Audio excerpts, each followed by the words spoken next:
സംശയകരമായ ആപ്പുകൾ ഫോണിൽ കണ്ടെത്തിയാൽ ഉടൻ തന്നെ അവ നീക്കം ചെയ്യണമെന്ന് നിർദ്ദേശം. നമസ്കാരം, കൊട്ടാരക്കര മീഡിയയിലേക്ക് സ്വാഗതം. ലോൺ ആപ്പുകളുമായി ബന്ധപ്പെട്ട തട്ടിപ്പുകളും ഓൺലൈൻ തട്ടിപ്പുകളും വ്യാപകമാകുന്ന സാഹചര്യത്തിൽ മുന്നറിയിപ്പുമായി കേരള പോലീസ്.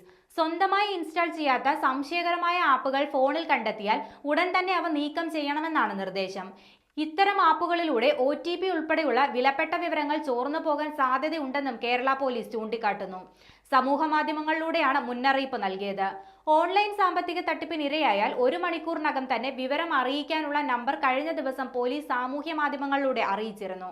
1930 എന്ന നമ്പറിൽ സൈബർ പോലീസിനെ വിവരം അറിയിക്കാം. അല്ലെങ്കിൽ സൈബർ ക്രൈമിന്റെ വെബ്സൈറ്റിലും പരാതി രജിസ്റ്റർ ചെയ്യാം.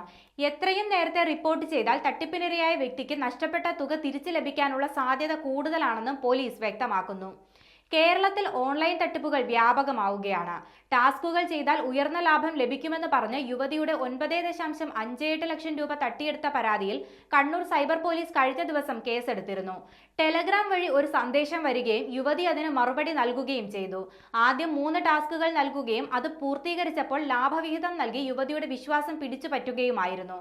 ലാഭവിഹിതമൊന്നും തുടർന്ന് ലഭിക്കാതെ വന്നതോടെയാണ് തട്ടിപ്പിനിരയായെന്ന് മനസ്സിലാക്കിയത്. തുടർന്ന് സൈബർ പോലീസിൽ പരാതി നൽകുകയായിരുന്നു. കൂടാതെ ഓൺലൈൻ ട്രേഡിംഗ് തട്ടിപ്പിലൂടെ അഭിഭാഷകനായ തിരുവനന്തപുരം പോത്തൻകോട് സ്വദേശി അഡ്വക്കേറ്റ് ഷാജിക്ക് നഷ്ടമായത് 42 ലക്ഷം രൂപയാണ്.